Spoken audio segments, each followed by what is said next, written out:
Hello, everyone. How are you? I am Dr. Alicia. How's everybody doing? I am here to welcome you to my Healing Haven book club, where we are now going over how to be an adult in relationships. How to be an adult in relationships. It is the 5 keys to mindful loving. Mindful loving. And if you want to know a little more about what that means, I do encourage you to go to the show notes because the show notes give you the basic definitions of the 5 keys to mindful loving. You can go there and then you'll be able to read a little bit of an excerpt of what those definitions mean. If you're really interested in exploring a little more about what they mean and what it looks like into your life, you can watch chapter 1 of How to Be Adult in Relationships.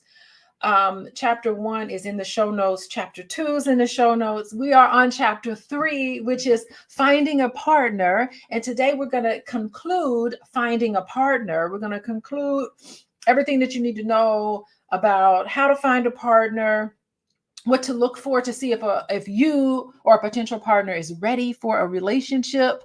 And today we are going to finish off chapter 3.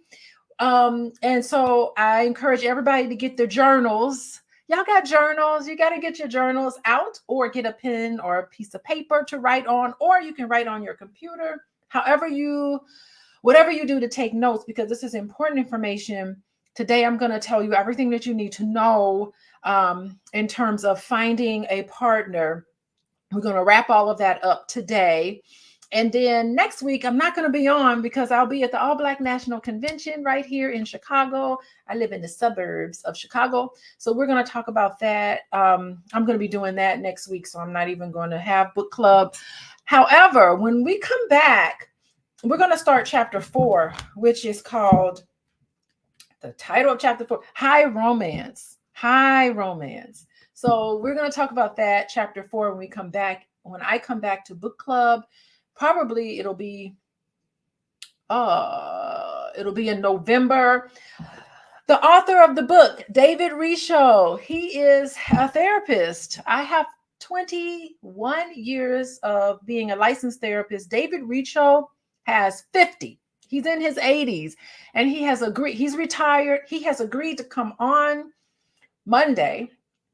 I do a video every Monday about Mental Health Monday, where I invite therapists to come on and talk about different aspects of mental health. Tomorrow on Mental Health Monday, I am going to review the Netflix documentary called Daughters. I encourage you guys to check this out because it's a program where they connect inmates I think it's the Baltimore area. They connect inmates with their daughters and they have a daddy-daughter dance. They invite them into the prison to build this connection with the fathers who are incarcerated and their daughters. And it's to prepare them for what life is going to be like when they're out. And it also helps to give a bond between the father and the daughter. And we will talk about that. I'll talk about that tomorrow. I've invited 2 Black male therapists to come on and talk about what fatherhood means, what happens when the attachment is disrupted, and what happens. These girls, they're sad and angry because their father has done things that has caused them to exit their life. And so we're going to have a conversation about the importance of fatherhood and its impact on young girls. So anyway, that's tomorrow. I'm real excited about that. Also, a few days ago, I did a talk about my Healing Haven program. I am now accepting, my program's open. I'm now accepting individuals to be able to work with me more on a personal level about healing past painful memories. You can go to Dr. Alicia Wellness. I'll leave that up on the screen. Before we get started into our book, I want to talk to you all about how to know when I go live on Monday and on Sundays. I go live by myself on Sundays to do the book club. And then on Mondays, I invite therapists in to talk to me. You can text the word love, LOVE, to 87948, and you will get a text notification. Probably many of you already have, but if you haven't, you get a text notification on when I go live. Okay.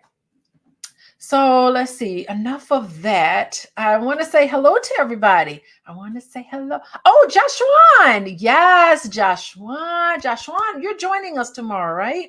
I think you are. I think that's the Joshua that's joining us tomorrow. He's going to join us tomorrow to talk about the importance of fatherhood. Mothers are important. Mothers are very important, but fathers are also important. Hello, Tamika. How you doing?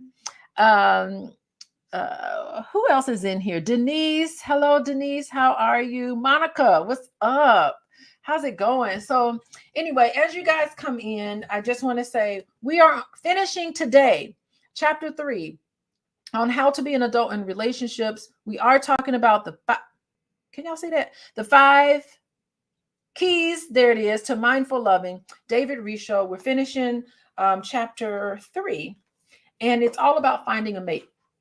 So get your journals out. We're going to get started. We're going to talk about practices. So we went through quite a bit in chapter 3, but now it's time to take what we've learned in chapter 3 and incorporate it into our life. How can we develop and grow and become a psychologically healthy person? That's the whole point of it. Okay. Practices.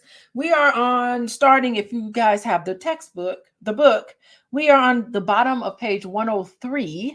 And the bottom of page 103 talks about doing the work. It's doing the work.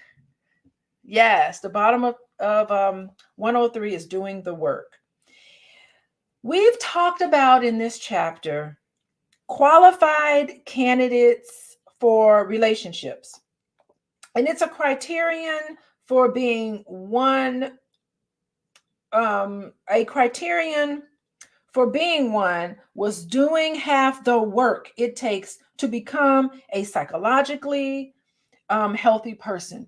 What does it take to be a healthy person? And I do think that if you are in a committed relationship or you are interested in being in a committed relationship, it's real important to take your mental health seriously. It's real important if there's any addictions or if there's any issues like that, you need to take that seriously. If you're not ready to confront any of those things, I don't recommend that you pursue a relationship with someone. You're not quite ready, right? But what this book is saying is that partners can look at the list below and then respond in a journal. He wants you to respond in a journal as to their standing or their progress. Converse about all this later as witness, not as judging. So again, he's saying you need to have a candid conversation with a potential person about all of these different aspects to determine whether they are ready to be in a relationship or not. You need to have a conversation. And in this conversation, just witness what the person is saying. Pay attention to how they're responding to all of these different aspects to determine whether they are ready to be in a relationship. Do not judge them. So he's saying not to judge. So this means you need to allow. You need to allow them to be who and what they really are so that you can be able to look at this situation, assess it mindfully, because when you're a witness to something, instead of judging it, you are mindful, right? So you are not attempting to change or convince one another. So we're not talking somebody into being in the space where they need to be in a relationship. We ain't talking nobody into anything. We're trying to determine, are they ready? Are they ready or not? And I do recommend couples, have a conversation, with your partner about some of these things, right? You are finding out how each of you is ready for a healthy relationship using a mutual interview style. So y'all got to interview each other. I love this. The potential for success in a relationship is directly proportional to those 10 areas of work we do on becoming mature adults. So this is what he's saying. To be in a healthy relationship, you need to be able to assess whether someone is ready to be in a relationship and become a healthy adult. Okay. So he lists 10 different aspects. So number 1, dealing with childhood issues. Remember when I said there's no perfect childhood, there's no perfect relationship? Have a conversation with someone about their childhood issues. Everybody has something, right? There's no such thing as perfection with childhood. So he's saying, looking back at childhood and how it has affected your life now. So you need to be asking somebody, what is it about your childhood and how has this affected your life now? Especially its impact on our relationship. How we are transforming our parent issues into others now. Sometimes we're working out some of the problems that we had with our parents. We're working those problems out with a potential partner. How are you doing that? You need to become aware of it. A lot of those issues are unconscious. You're unconsciously making these choices. Remember, we looked at patterns, looking at patterns in relationships.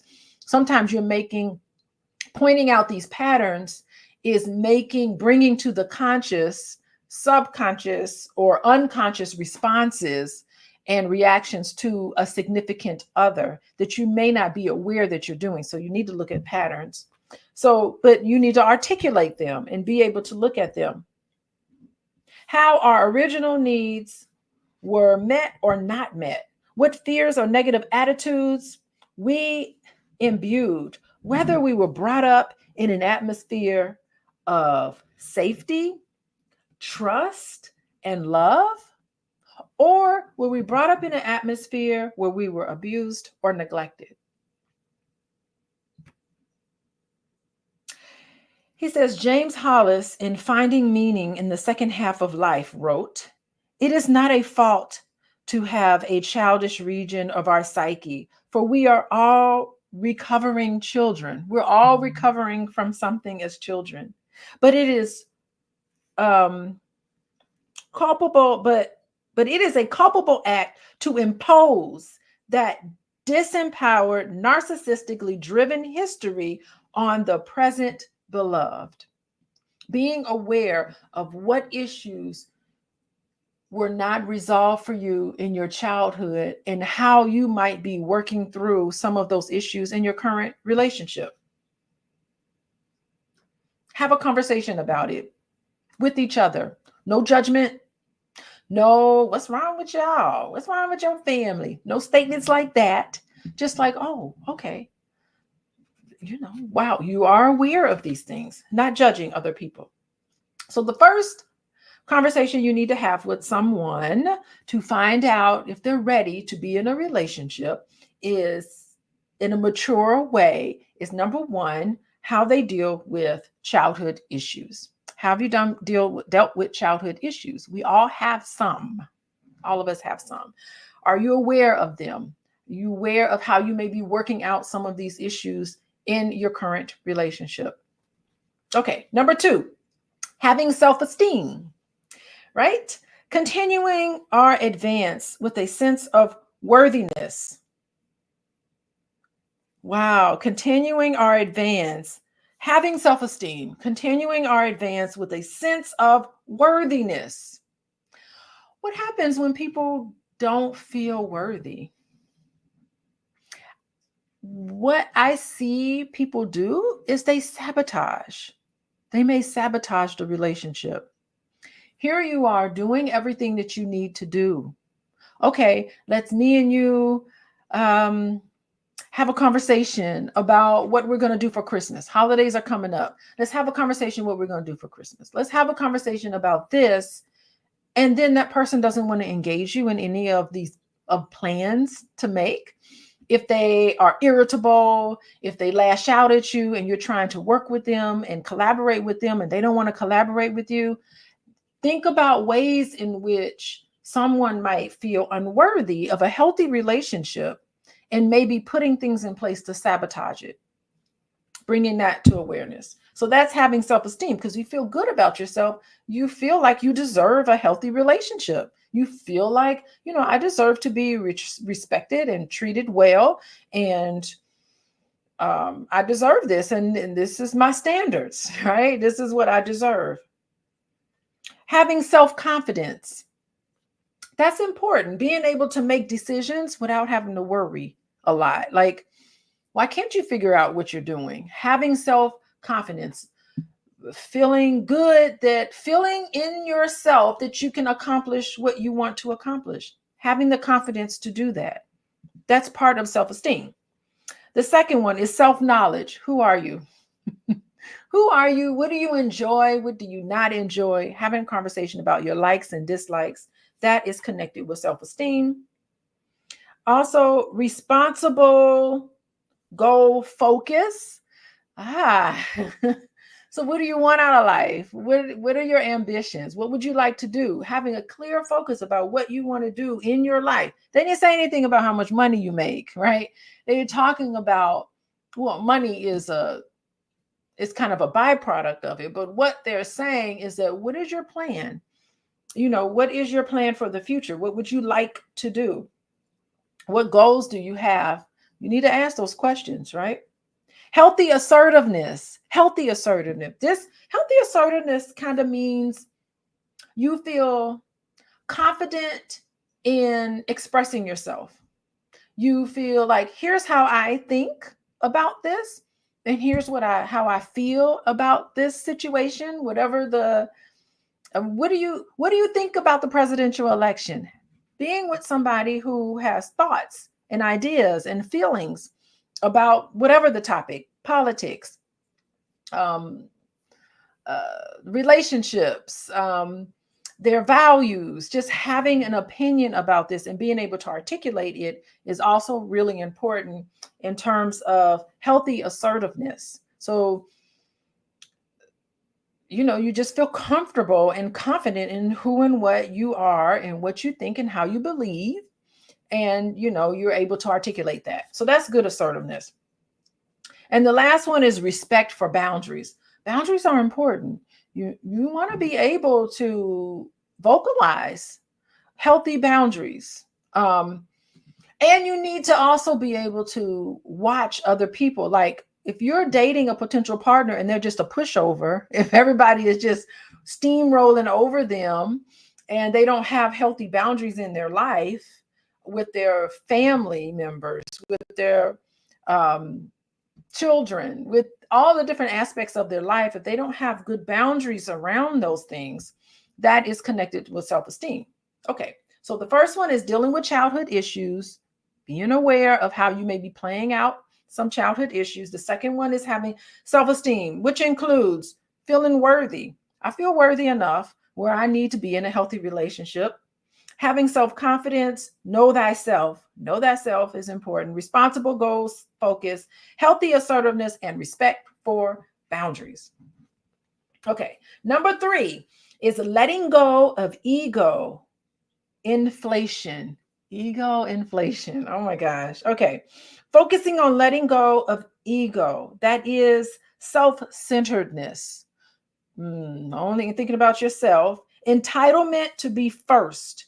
A controlling manner. An inability to take feedback without defensiveness.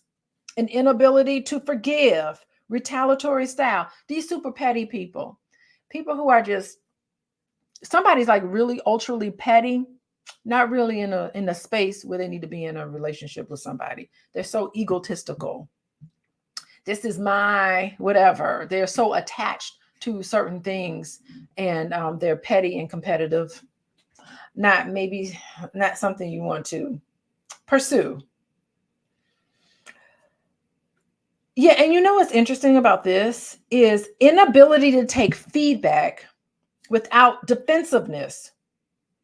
an inability to forgive, in a retaliatory style. Like if you point something out, or if you complain to a person, I really do believe that all of us in healthy relationships are entitled to our complaints. Now, how you vocalize your complaints, now that can be worked on, right? But if you point out something, so I always use my milk, my milk scenario. Suppose you're in a relationship with someone and you ask them, before you come home from work today, would you mind stopping by the store and getting milk? And then they forget.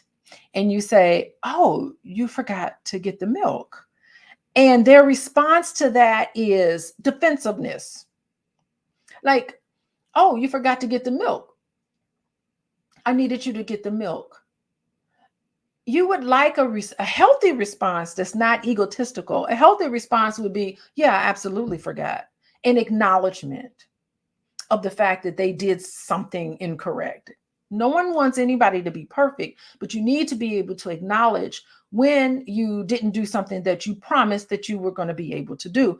A defensive person would say, well, you forgot the cheese the other day, or why are you coming down on me? You forgot to put gas in the car, or you forgot this. So they start pointing fingers. That's defensiveness. And so what he's saying is that letting go of those defenses, instead of getting defenses, just acknowledge, just say, yeah, you're right. I forgot to get the milk. I'm really sorry. Can I get it tomorrow? Or, oh, let me grab my keys. I'll go get it today. All right. That's a good example of the types of conversations that you would like to have with somebody who is ready for a relationship. You know, people who want to be defensive, who want to act like you have a meltdown because they make a mistake. That's not the most mature way of dealing with things. Okay. All right. Number 4 is giving and receiving of the 5 A's. So let me articulate the 5 A's. The 5 A's are attention, affection, appreciation, acceptance, and allowing. All right. They're able to give you that. They're able to give you the attention, undivided attention. They're not looking at their phone. They're actually listening to you talk, right? They're giving you affection. I think affection is wonderful. It could be physical. I like physical affection. It's pretty cool. They're able to give you physical affection. They're able to appreciate everything that you do, every little thing that you do, that someone does for you. You need to show appreciation. Consciously do that. Show appreciation for any little thing. Thank you for taking out the trash. Thank you for picking up the milk. Thank you for acknowledging that you forgot and went and got the milk. That's so important. Accepting someone, not pointing fingers, not wanting to change somebody, accepting them, and also allowing. Instead of judging them, telling them something wrong with them, making them feel ashamed, allowing them to be who and what they are. Those are the 5 A's. All ways of showing love without inhibition in receiving and with generosity in giving. So it's not just a one-way street. And I know we talk about narcissism, but narcissistic people who have these tendencies, it's a one-way street. They only want to receive the 5 A's, but they're not necessarily willing to give the 5 A's. I do think individuals with narcissistic tendencies are hurting. They come from a place where they weren't given the 5 A's. The 5 A's was never given to them. And as a return, there's a lack there, and they feel uncomfortable giving it because it was never demonstrated to them. They just want it for themselves. I don't think individuals with narcissistic, yes, Ronald, a two-way street. I don't think it's, I don't know. I don't want to demonize people because they grew up in a childhood. I know there's a lot of other individuals out there that says, oh, they're narcissistic, just throw them away. Well, no, I don't have that opinion. I think those people are hurting deeply, and there is a way for them to heal. But anyway, okay. Let's move on. Number 5, freeing ourselves from fear. Fear is a big one, right? Not being in the grip of relationship fears. For example, fear of closeness. Yeah. Fear of commitment. Yeah. I want to talk about fear of closeness.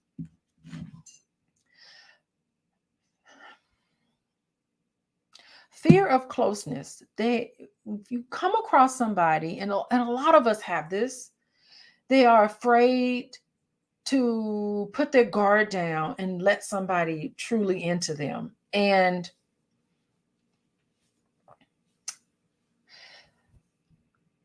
the sad part about it is that many people desire closeness. They have this lonely feeling inside where they feel like they want to be close to someone else, but they are absolutely afraid of it. So it's quite interesting. Fear of closeness is pay attention to me, be close to me. You're asking for someone to be close to you. You're lowering your guard and letting them in. But once you let another person in, it's instant frightening situation because it feels so good and you have a past memory of being betrayed by someone that you let in. And you haven't let go of that or resolved a lot of that. And so I think that there's just fear there, fear of closeness. You desire this closeness. Nothing's more sad than to see somebody really want to connect with another person. But as soon as that connection gets going, as soon as you open up dialogue to talk to somebody about how you truly feel, what's truly going on with you in your life, that entire process becomes fearful. And in attachment theory, we call this kind of like a disorganized attachment. A lot of people have this, and it's a very frightening experience. So he's saying we need to free ourselves from this fear to be ready to be in a relationship. So fear of closeness, fear of commitment. Again, a lot of this is a history of betrayal. A lot of this has nothing to do with the potential relationship that you're in. It has to do with how they're bringing past hurts and pains into this relationship. And you have to be able to assess whether somebody has dealt with these issues or not. Fear of closeness, fear of commitment, fear of showing our true self. That is being afraid. When in childhood, if you were never encouraged to speak and to share how you really feel and what you're really thinking, if you didn't have the people around you to allow you to do that and to accept you in, you learn, I have to hide myself in order to be accepted. And if you're not used to speaking freely about how you feel and what you're thinking while you were growing up, how are you going to be able to do that in a relationship? So you think I have to cover up who and what I am in order for people to love me. And if I speak freely, I may say something or do something that another person doesn't like. And then that person will reject me and not love me and abandon me, basically. These are some abandonment issues. So let's continue. Freeing yourself from the fear. Look at this. Fear of vulnerability, fear of abandonment that results in clingy and neediness. Clingy. Oh my gosh. Is the clinginess in relationships, being preoccupied.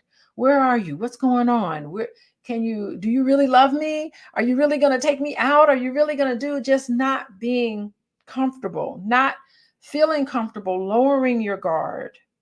Now, to some extent, all of us are cautious of these things, right? We're all like assessing the situation to figure out, is this someone I can trust to open up to? But when there's no concrete reason, there's no tangible reason. Has that person done something to you in the past that would make you be apprehensive about opening up? If the answer is no, then you need to kind of think about this. Now, I'm not saying that you need to be an open book to everybody, right?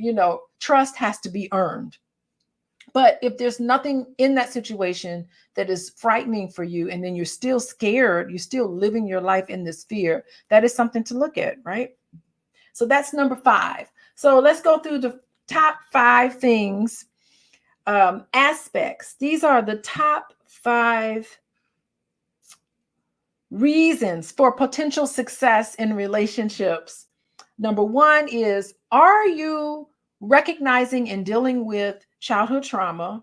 Number 2 is, do you have good self-esteem, which means you're confident, you have boundaries, you feel worthy, you know who you are, you're goal-oriented, right?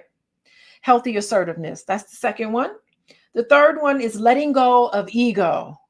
Are you able to admit when you're wrong? Are you able to say, I'm sorry? Are you able to acknowledge your part in things without getting defensive? That's the third one. Number 4 is giving and receiving of the 5 A's. The 5 A's are attention, affection, appreciation, acceptance, and allowing. Giving and receiving. Do you feel there's a lot of people who like to give the 5 A's, but they don't feel comfortable receiving it? And vice versa. We talked about that. And then number 5 is freeing yourself from the fear of commitment, freeing yourself, fear of closeness, freeing yourself of abandonment, all of that. So those are the 5. Let's go to the next 5. The next 5 is acting with ethical integrity. Living in accord with standards of honesty, commitment, and trustworthiness. And love in action. Love in action. Trustworthiness. How do you know somebody's trustworthy? They mean what they say and they say what they mean. How do you know someone's trustworthy? They're able to speak freely. They have open communication. So you know someone's trustworthy when they have open communication. How do you know someone's trustworthy? You know someone's trustworthy when they start talking about past relationships, and you can pick up whether that person was trustworthy in past relationships. Now, if you talk to someone about their old relationships and they start telling you about deception and cheating and toxic behavior, chances are, unless they've dealt with it and can acknowledge it, they're going to bring that forward to your relationship. So a history of betrayal. A history of betrayal is one sign that a partner may not be trustworthy. The past can predict the future, right? So that's how you know if someone's trustworthy. So we're talking about integrity, living life with integrity. That's number 6. Number 7, comfortableness with feelings. Are they comfortable expressing themselves, right? Being able to show the full spectrum of our feeling freely and non-aggressively, including joy, anger, healthy anger, not rage, but healthy anger, fear, grief, and being open to the feelings of others. Are they comfortable expressing how they feel? And are they comfortable listening to you express how you feel without diving in the fix it? Y'all men out there, y'all be trying to dive in and fix it, but you have to resist the urge to do that. And just being aware of some of these things is important. So that's number 7, comfortable with the feelings. Number 8, how do you handle conflict? By addressing, processing, and absorbing them with awareness that we have a dark side. We have a dark side. Parts of ourselves that are socially unacceptable and so unacknowledged, rather than projecting our negative attitudes on to others. Projection is big. You have to be aware of it, because what you project feelings that you're uncomfortable with, you project them onto others. It's a defense mechanism that Freud talks about, a defense mechanism. If you're not comfortable with things, then you tend to project them on to other people, right? So if you're mad at your partner because they didn't get the milk, they didn't bring the milk home, if you have feelings of anger about that and you're uncomfortable with those feelings, what you do, what it is that you're upset with your partner because you trusted them, and it was in your mind, maybe it was a trust violation. They didn't bring the milk home. So instead of bringing it to their attention, and the fact that maybe you're angry maybe you're angry because that was the 5th time in a row that you've asked them to do something for you. They said they were going to do it and they didn't follow through with what they promised. So it's a pattern that you've noticed and you feel anger about it, but you're uncomfortable with how you feel. So what you do, instead of you being angry at them for letting you down, a pattern of letting you down, what you do is project that anger onto them. And you say, you must be mad at me. Or you are mad at me. And project these uncomfortable feelings by putting them on someone else. That's projection. All right. So that's just an example of projection. So you handle conflicts by projecting, projecting things on to them. Okay. Number 9, healthy attitudes toward sex in the bedroom, right? Having full capacity in the area of sex so that it is inhibited, you're just letting go, right? And reflective of joy, closeness, and caring, never used as a weapon or for manipulation. I think that's self-explanatory. Number 10, the number 10 area that you need to think about when assessing whether this relationship is good for you, whether you're ready for a relationship, whether another person's ready for a relationship. Remember, we're all talking about finding a mate so that you can have a healthy relationship, right? It's just not just getting anybody, but it's making sure that the relationship is healthy. That's what I'm advocating for. Saying yes to reality. Not living in a fantasy world, right? Accepting the reality of some things. Taking things to stride, not being so triggered that we are destabilized. Accepting the givings of life with serenity and sanity, no matter how stressful. Having equanimity so that we find courage to confront what needs to be changed and the wisdom to know the difference. How are you supposed to fix things if you're walking around in denial, living in this fantasy world because you can't handle the reality of the situation in front of you?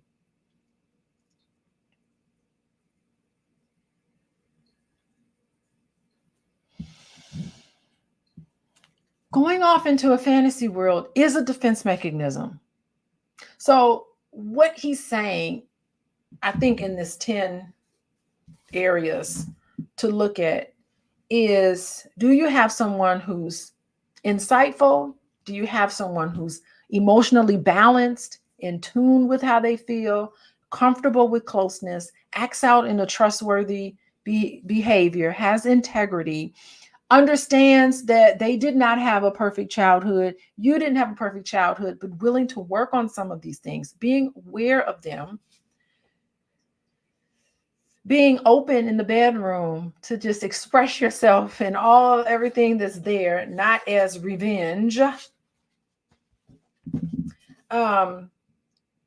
Able to say, I'm sorry when you make a mistake without feeling like a mistake. Giving and receiving, love and respect. It's a two-way street. Like if respect is important, you have to also give it as well as being able to receive it. This makes sense. I think this makes sense. What y'all think? Oh, wait, Mackie Samuels has something. As part of your Finding a Partner series, could you have a discussion about the importance of connecting with a partner of similar socioeconomic status and educational level? They didn't say that. That's a great question, Mackie. Not once was that a criteria. Not once did they say you need to be with somebody who's making the same amount of money as you. You need to say, open up your checkbook. Let me see what's going on in your banking account. I don't like that. Okay. Not once did they ever say, how much education do you have? I graduated from college. Did you graduate from college? If you didn't graduate from college, I don't want to be in a relationship with you. Not once was that a criteria. Now, what I think, because I like this statement, oh, wait, he has something else to say. Mackie Samuel says, as more women complete higher education and work in professional careers as educators, nurses, marketing directors, etc., these women said it is important for them to mate on equal status. Being an adult in relationships is saying you have to be with somebody who has these 10 qualities. And when you fall back on superficial things, I think it's still important to have a conversation with why something like that is important. Aren't some of these other things important? And I would venture to say, people just naturally find people that they're evenly yoked with. Naturally. Well, there's some caveats in there. Maybe I'll do a whole thing on that, but there's caveats in there. People usually find other partners just naturally who have, like, if you went to Princeton and you came from a certain background, chances are you're not going to link up with someone who just naturally, you're just not going to operate in circles with someone who never finished the 8th grade. I mean, chances are these things, you don't swing in these types of circles. So like finds like in a lot of different ways. But once you find someone that you feel like you can be in a relationship with, which means you have to be lovable, these are the 10 things they're considering, no matter what your background is, no matter what you do as a career. Because remember, the point is that you have to be goal focused, responsible. If you're goal focused and responsible, and you're living your life with ethical integrity, that's the kind of person you want to be with anyway.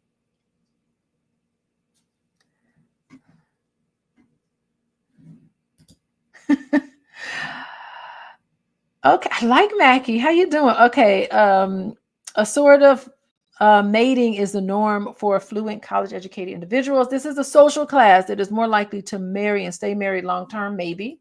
I know people who live in what we would consider the ghetto, and they got healthy relationships.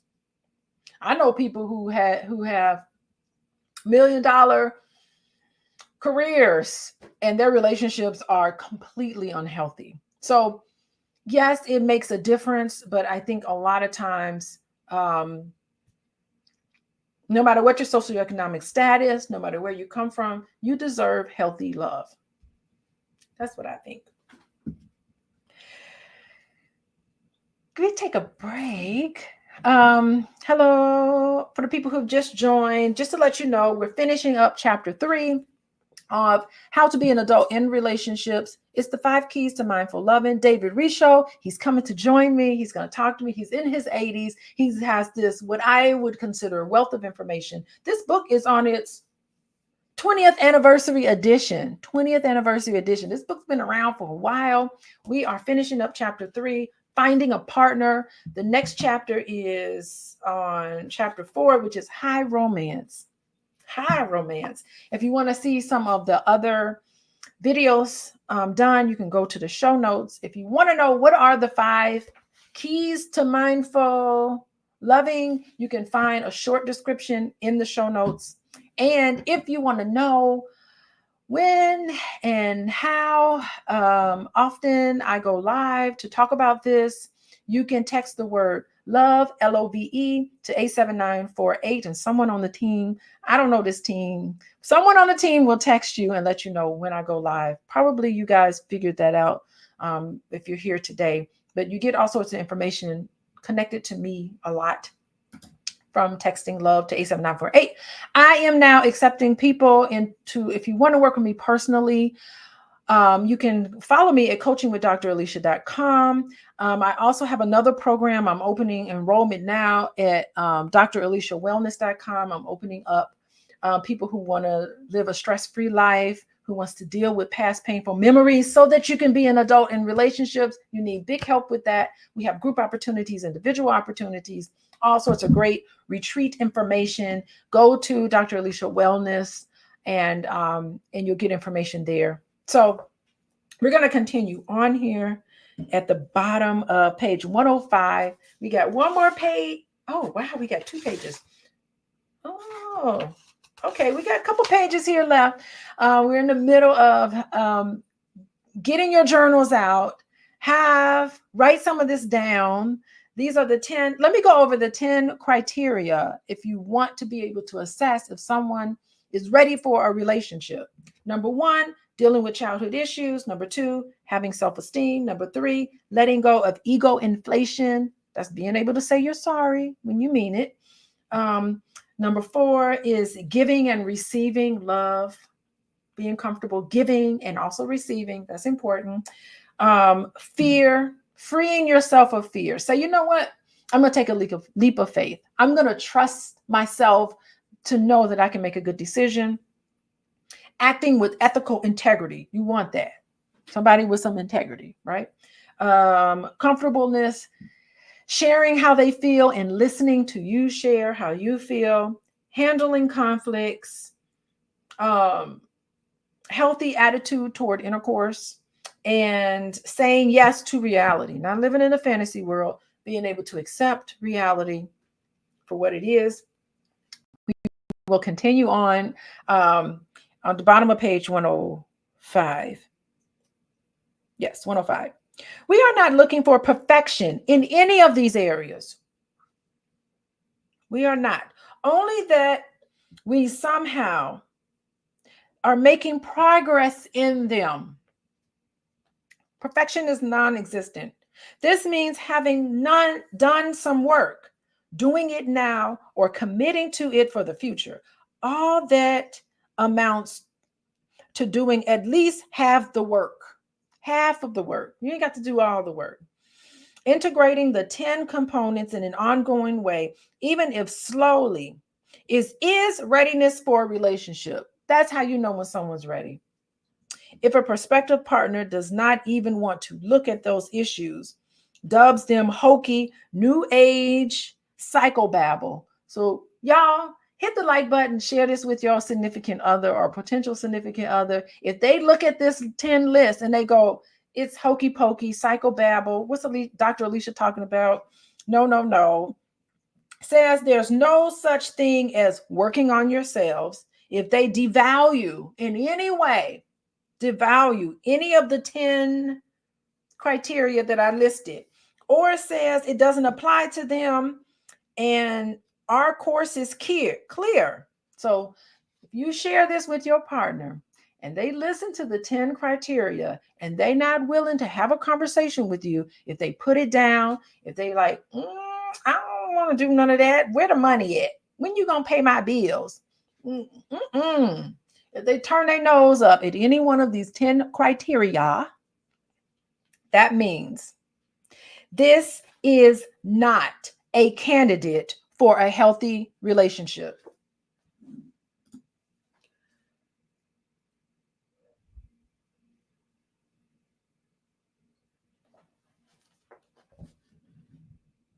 We ourselves might be so taken with somebody that we make excuses for a rejection of the list. Yes, he or she may have all of the above, so you don't have to take it seriously.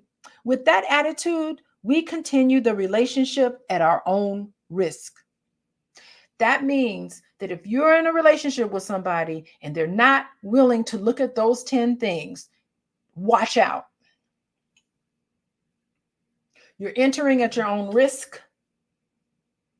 The best prognosis for a workable relationship is each partner responding to the 10 concerns with any of these options.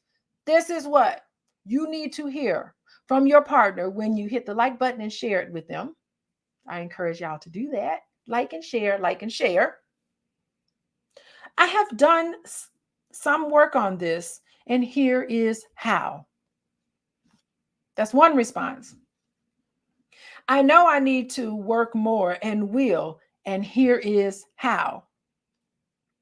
I have never worked on this, but I do see the value of such work and will plan to engage in it. And here is how. Now, what you need to run from, if you show them this video and go through this list of 10 criteria, and they look at you and they say, I have never worked on this and I do not see it of value. Bye. Bye.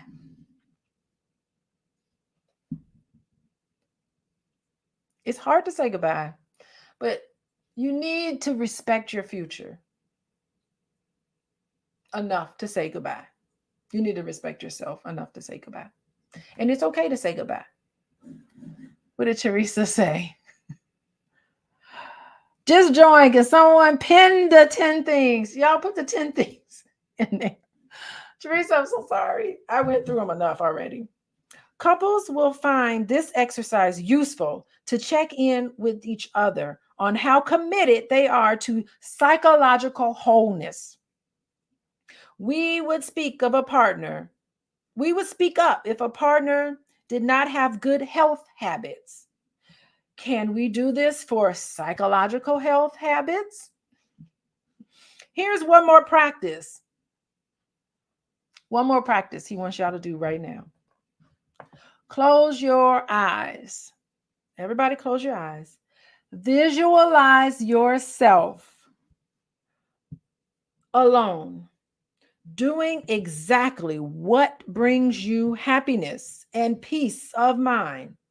What brings you happiness and peace of mind? Close your eyes. Think about what brings you happiness, peace of mind. Notice where you are, your posture, your inner feelings, your sense of safety and security. Once you are fully enjoying the scene, bring your partner into it in your mind's eye.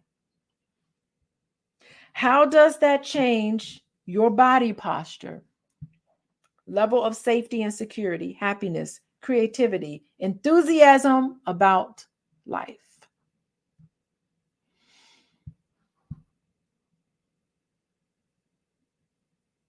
What did some of y'all get? If you bring your partner into your happiness, what are you feeling? While you all think about that and put that in the notes, I just want to say hello to everyone. We are going over How to Be an Adult in Relationships. It's the 5 Keys to Mindful Loving by David Richo. We are concluding chapter 3 on finding a partner. And I would like for you all to really think about or share this information with your partner. Hey, I was doing this exercise and I was thinking about my peace. And then you entered into my mind. Is that peace disrupted or is it not? What did you notice in your body?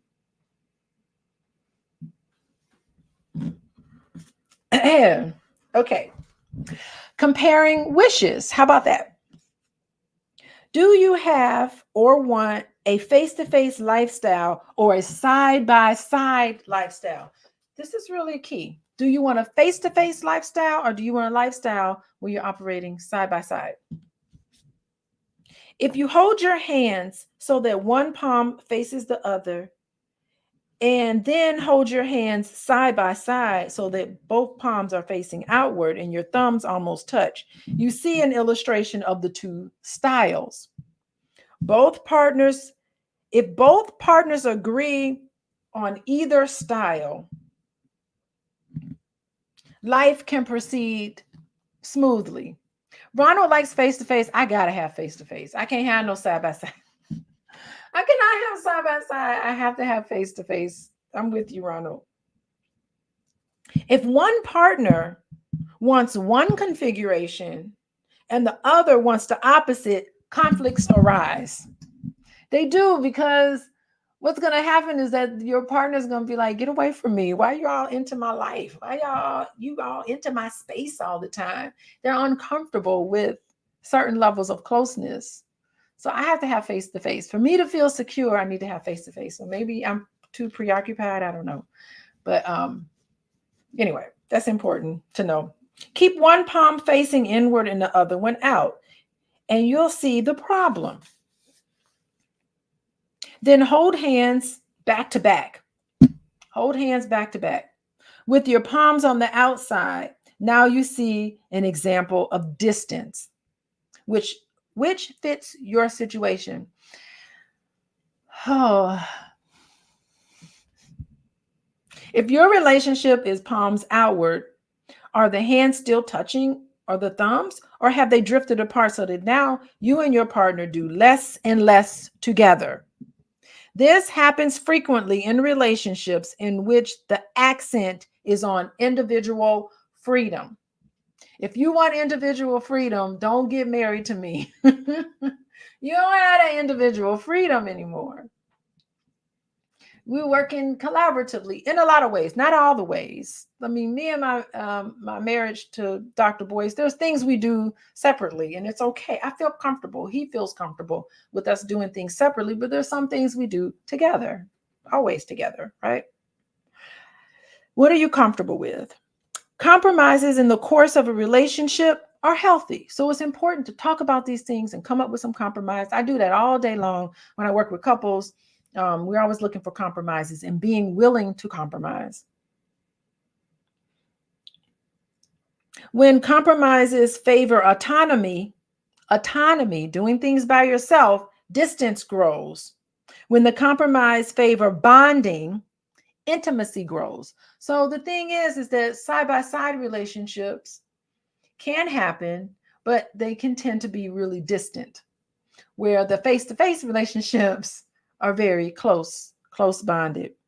Where do you stand in this relationship? Meditate on these questions. Bring your answers to your partner in a way that implies no censure. Just come on out with it. Make a plan to align yourselves more satisfactorily. If you cannot do this, consider asking a therapist for assistance. You can always come to me. If you have issues compromising on how you want to operate your relationship and marriage, of course, you can go to coachingwithdralicia.com. I've been doing that for quite some time. That's important. Adults design a lifestyle in keeping with the percentages, their needs for alone time and for togetherness. You can be intimate with somebody and be alone at the same time. You don't have to be together. So you don't have to spend every waking hour physically together in order to have intimacy. Actually, togetherness doesn't mean intimacy. So it's okay for your partner to travel and go and do something, and then you stay at home. As long as you have a plan for how you're going to stay connected, it's fine. But it has to be comfortable for both of you. What does Black Lexicon say? The right wife or husband is not an intrusion on each other's freedom. They are a freedom enabler. Yes, absolutely. I would love for someone in a relationship with me to feel free to be who and what they are. To me, real love is freedom. I love that. Black Lexicon. You smart, Black Lexicon. That was really, I didn't even make that point, but you made a good point for me. Great job. Okay. Can you answer yes to the following questions? So I'm going to answer some questions. Can you answer yes? And I'm going to think about my marriage. Can I answer yes to these questions? Okay. Can your partner focus on you and respond to your needs? Yeah. Dr. Boyce, he focuses on me and he responds to my needs. And I do that for him, I think. But that would be for him to ask. Yeah, he responds to my needs really well. Is your partner working on himself? Yes. Yes, he is. Does your partner love you sanely rather than need you desperately? I don't know. I kind of feel like Boyce and I, we're just like obsessed with each other. I don't know what to say. Like, I'm obsessed with him. He's upset. I think we're kind of obsessed with each other. So I don't know. But we're not desperate or anything like that. But we love each other very deeply. Very deeply. Does he keep agreements? Does Boyce keep? Yeah, he keeps agreements. And I know I keep agreements. Does he collaborate with you to handle obstacles together? Handling obstacles. We're getting better. We get better at handling obstacles, but we can't we always come back to each other. So if something happens and if we break down in communication, we always come back and repair. So I think so. I think yes. Are you happy together more than half of the time? I'm happy with him more than half of the time. I think I'm happy with boys probably 95% of the time. That's 5% I'm not happy with him sometimes, but 95%, be honest. More than 75% I'm happy with him. And I think he's articulated that to me. So he's told me that at least. Okay, what's the next one? Can he handle your strength, your feelings, and your freedom? Yes. Do you feel loved in a special way that is unique to you? And do you feel it bodily? Yes. Can you share with this person what troubles, excites, or delights you? I do. So I think I would answer yes to all of these.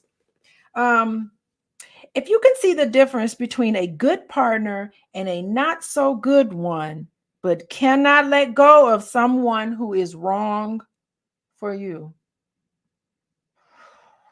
Okay, so if you answered no to a lot of these, and if you feel like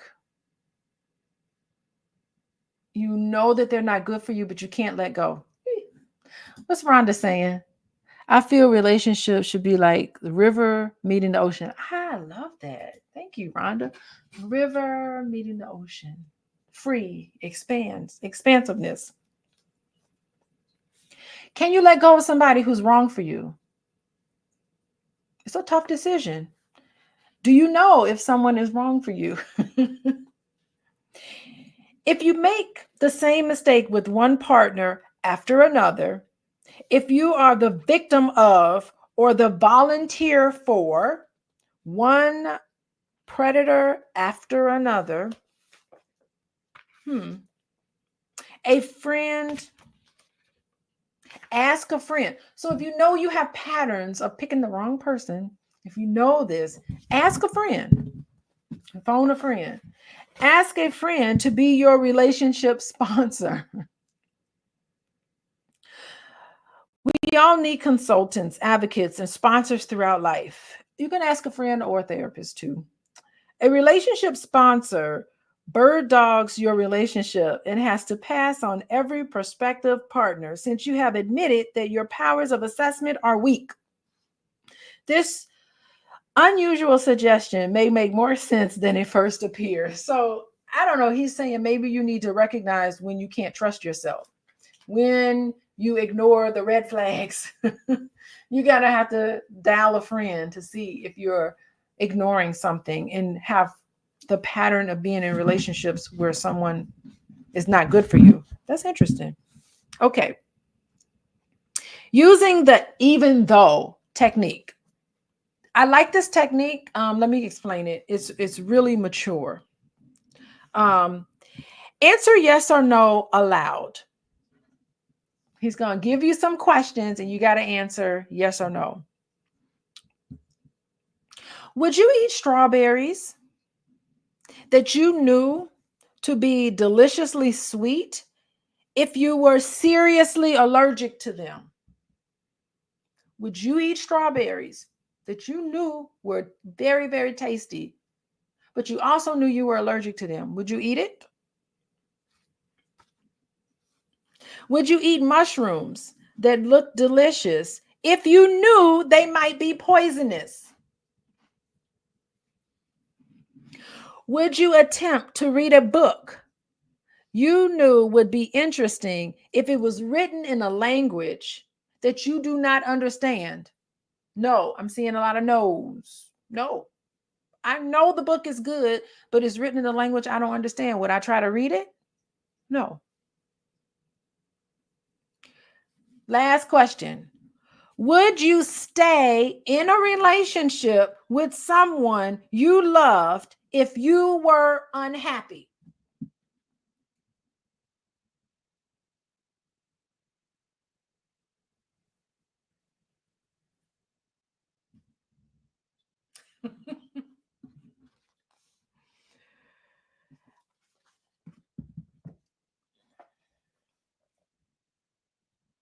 Realizing that a relationship, the random guy says good night. This is honest. Yes, I would. Um, I help a lot of couples sort a lot of these things out. They know that the relationship is toxic. They know that the relationship is not helping them meet their own individual goals. They know that the relationship is not supporting the type of lifestyle they want to be in. It's constant fights. Those 10 criteria I went through, none of those things are being articulated, but I love him. So I'm going to be with him anyway.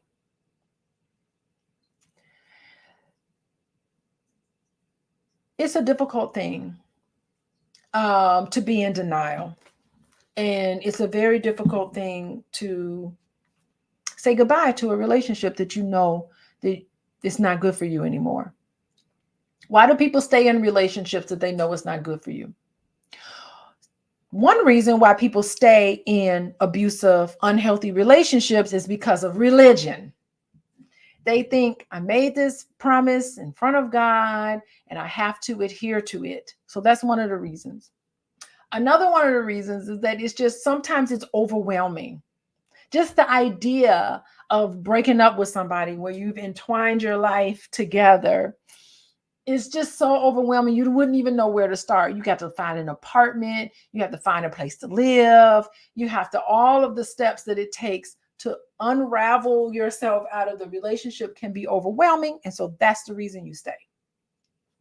A lot of people stay, they say they stay because of the kids. A lot of people stay because of finances. A lot of people stay maybe because they feel like they're not going to find anybody better. I help a lot of people sort through some of these feelings, and this is very common. Why stay? And you know it doesn't serve you. And I think that it takes a lot of strength to be able to walk away from something that you know is not healthy for you. So it's a tough situation, but I don't think that we need to accept toxicity in a relation for the sake of just being in that relationship. I'm not of the thought. I think that some relationships have a ending, and some of us are afraid of abandonment. They're afraid of losing somebody. They're afraid of a lot of things. So they cling on to something where that person's never, ever going to give you what you want. And it's a topic. So anyway, he's going to talk about what to do about this. Okay. Would you blame strawberries for your allergic reaction? The mushrooms for poisoning you? Or the book for confusing you? Would you blame all them? Do you blame your partner for your unhappiness? You know it's unhealthy. Let's look closely at the question. Each object offers advantages, but with one serious deficit.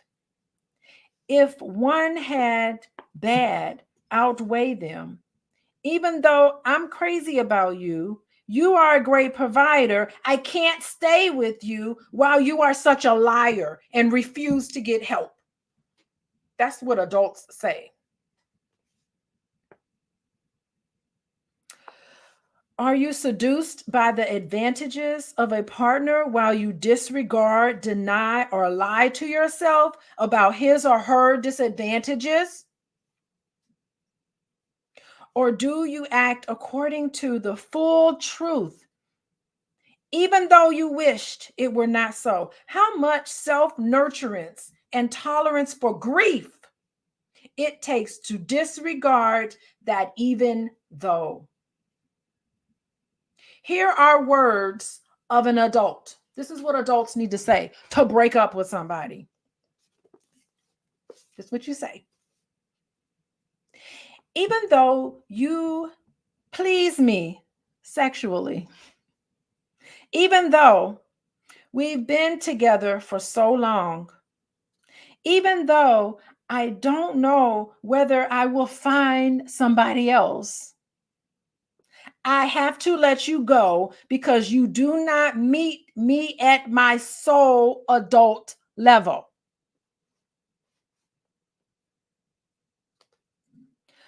Something essential is missing, so I can't proceed. These words would be spoken with grief, not blame. You're not blaming them. Spoken with grief.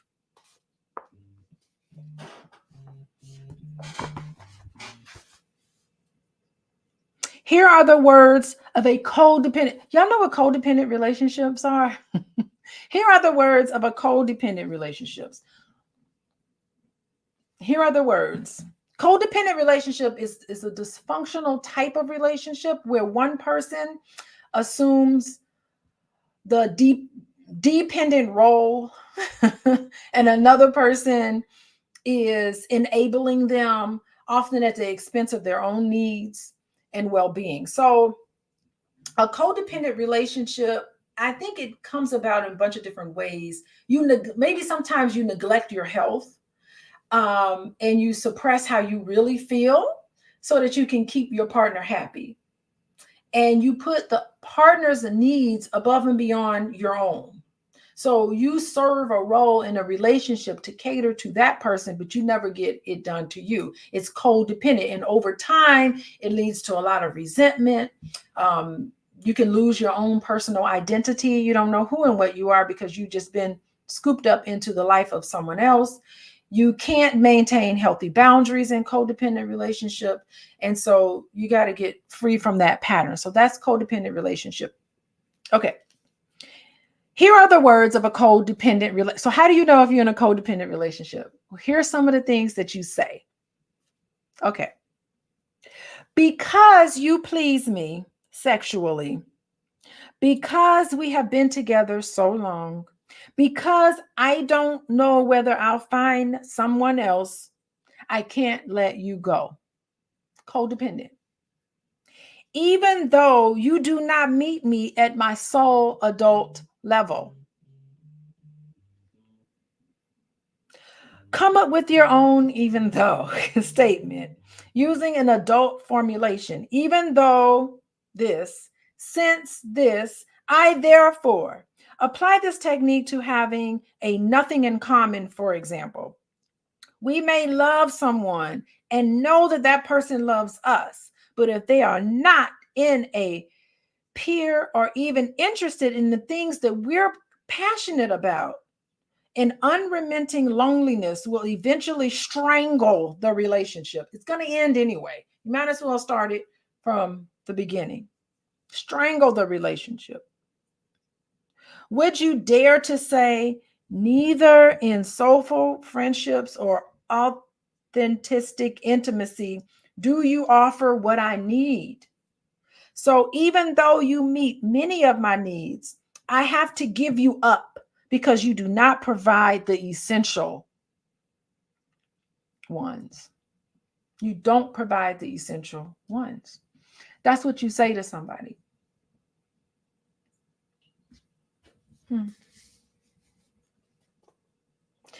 I like these words because it's a healthy way of letting someone go without abusing them. It's because sometimes when you're checked out of a relationship, you don't explicitly talk about it. You just kind of mentally check out and you're not really saying it. But you need to let somebody know why and how you don't want to pursue this relationship anymore. You need to let them know. It's not you, it's me. That's not the best way to break up with somebody. Actually, the next class I teach, I like to teach a class on how to break up with somebody with mature way. Don't ghost somebody. Don't do any of that way. Black Lexicon is saying, the way I understand codependence is a person who's the real dependent gaslights another person to think they need to depend on them. An excellent example of codependent relationships, if y'all want to see excellent examples of that, look at the TV show My 600-pound life. Watch that. First of all, my 600-pound life, you're going to find somebody that's got a significant other. Most of the people on that show are married or dating somebody. They ain't single. But the type of relationship they have is codependent. Like, their partner feels useful because their partner is enabling the 600-pound person to remain 600 pounds. So what they do, they go out and buy McDonald's. They go out and buy unhealthy food. They're operating in this codependent relationship. So if you want to see an illustration of it, just watch, like, you don't even have to watch the whole series. Just watch the first episode of all of the 600-pound life, and you'll be like, wow, that's absolutely codependent, right? Okay. Okay. Avowing and let me reset. We are looking at how to be an adult in relationship. It's the 5 keys to mindful loving. I'm talking about finding a mate. Right now, we're talking about how to let people go who don't meet up to these 10 criteria. So we went over the 10 criteria. You'd have to look back. Let me go over the 10 criteria real quick. 10 criteria: dealing with childhood issues, having self-esteem, letting go of ego, giving and receiving the 5 A's, freeing yourself from fear, acting with integrity, ethical integrity, comfortableness with feelings, handling conflicts, healthy attitude towards sex, and saying yes to reality. So I just talked about that. You realize somebody doesn't measure up. He just gave you dialogue and language and what to say to somebody to break up with them, what it looks like when it's unhealthy. This is great. Illustrations here. Brilliant.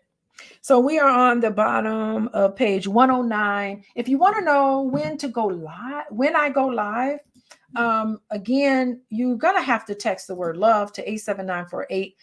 I'm not going live next Sunday. We're going to start chapter 4 in November.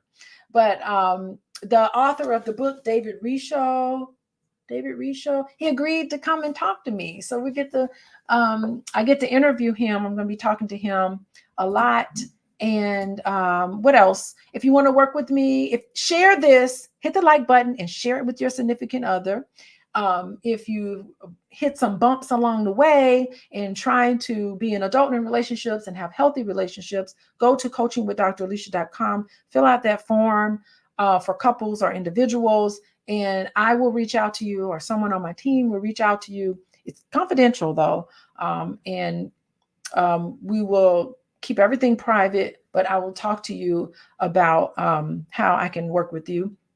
I'm also working with people who have past painful memories that they know they need to work through so they can live their life intentionally, never experience stress again. Go to Dr. Alicia Wellness down here, and then you'll be able to take a look at what I got coming up with people working with me individually in that capacity and in a group capacity. Okay. So let's move on. We're at the bottom of page 109. We're almost done with chapter 3. Okay, vowing and disavowing. Ask yourself these questions. Does my vow of commitment to my partner require disavowing any part of myself? So do you have to let go parts of yourself because of the commitment that you're making to the relationship? Ask yourself these questions of one another. Can we find ways to work separately on the inner discoveries we both need to make before we can fulfill one another's needs adequately? Can you grant me that space? Can I allow you that space? Can I trust that you will still be there for me when I come back intact and ready to be in touch? Can I work on myself and still know that you'll be there for me? Will I be there for you also? Or will our own urgent childhood needs on our desire for drama be so intense that we will vitiate or scuttle this whole soulful venture? Are we genuinely committed to doing the work it will take to safeguard our relationship? If there's something going on that's interfering with your commitment and your ability to live fully in the relationship, how are you going to deal with that? Are you going to allow each other to deal with that? Those things.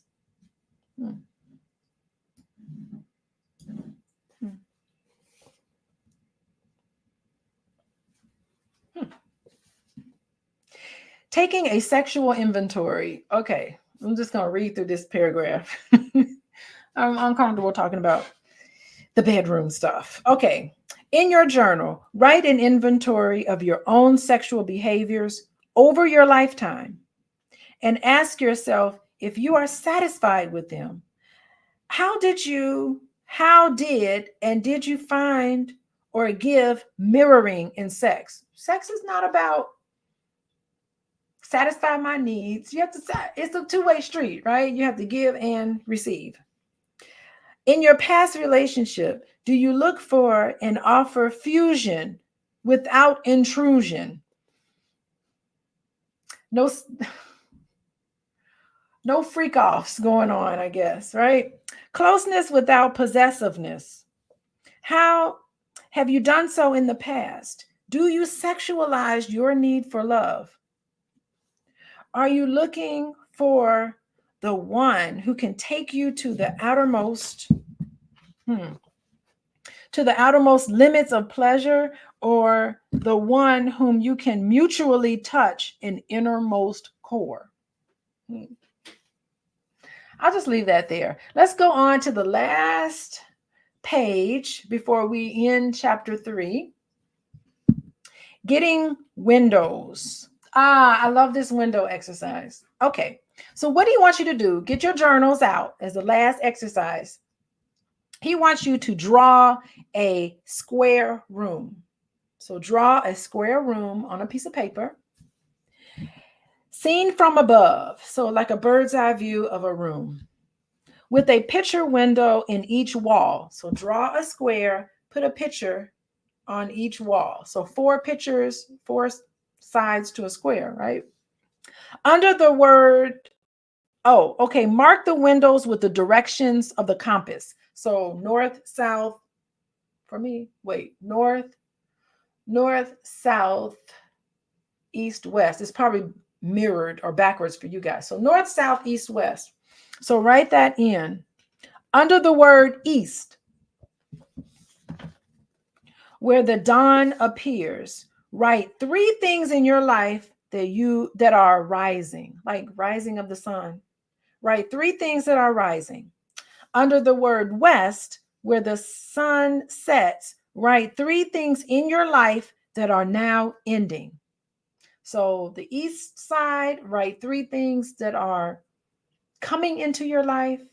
And on the west side, write 3 things that are ending in your life.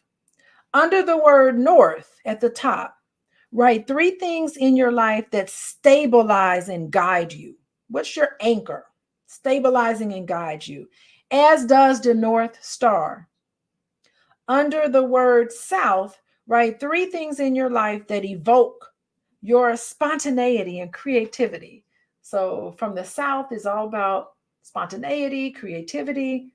On the north is about what anchors you. What is it that guides you, stabilizes you? The kind of opening up in the south is creativity, the kind of opening up that can happen when you face a warm southern exposure. Okay. You have drawn a picture of a healthy human mind. Healthy human mind. Yeah, healthy human minds are comfortable letting go of things. Healthy human minds are comfortable letting things in to their life that serve them. Healthy human minds are also comfortable recognizing when things need to go, when it's done. It's honoring and respecting them. Thank you for your service. The war is over, right? And to be able to do those things, you really do need to have an anchor. You need to have somewhat of a guidepost, a northern star that helps guide, and you need to be creative. This creative flow needs to happen. This makes good sense. I like this exercise. Picture yourself sitting mindfully in the center of the room. Alternatively, turn toward each of the 4 windows. The challenge is to face your east with a willingness to take hold, to face your west with the willingness to let go. Face the north by standing with your spiritual practice, and to face the south with an ever enthusiastically creativity and the reinvention of your life. Now ask yourself, if your psyche is a room with openings like this, how do you look out of each of those windows? What comes up for you when you look out of those windows? Who helps open your windows? Who attempts to close them? Who says, whoa, when you say, we? Who says, go for it? Journal your responses and share what you discover with your partner and with whomever, guardian angel or Bhattava, who stands beckoning outside each window. And that, everybody, concludes chapter 3. We now know how to find a mate. So nobody can be saying, I don't know how to get a man. I don't know how to find a partner. I'm looking for a wife. I don't know how to, what do I do? You now know what to do. And you got exercises to do it. Like and share, like and share, like and share. So this has been such great time with you all. Next week, I'm not going to be here. Next week, I will be at the All Black National Convention. I'm going to have some fun. I'm presenting on Sunday. I'm presenting on Friday. I'm kicking it on Saturday. I don't know. I love the convention. The convention is kind of fun, a little stressful, a little busy, but it's something we look forward to every year. Reach out to me. I'll still be doing the things. Reach out to me at coachingwithdralicia.com. Also reach out to me at Dr. Alicia Wellness. Keep in touch with me. Be sure to text the word love to 87948. You get all the information that you need to have from me. Thank you all, everybody, for being here with me the whole time. Y'all stayed. Dr. Vibe, I love you, Dr. Vibe. Rhonda, Ronald, all my Black lexicon with the smart statements. I like you, Dr. Black lexicon. Rhonda, all of you guys, thank you for joining me. Goodbye, everybody. I'll see you in 2 weeks. 2 weeks. Bye-bye.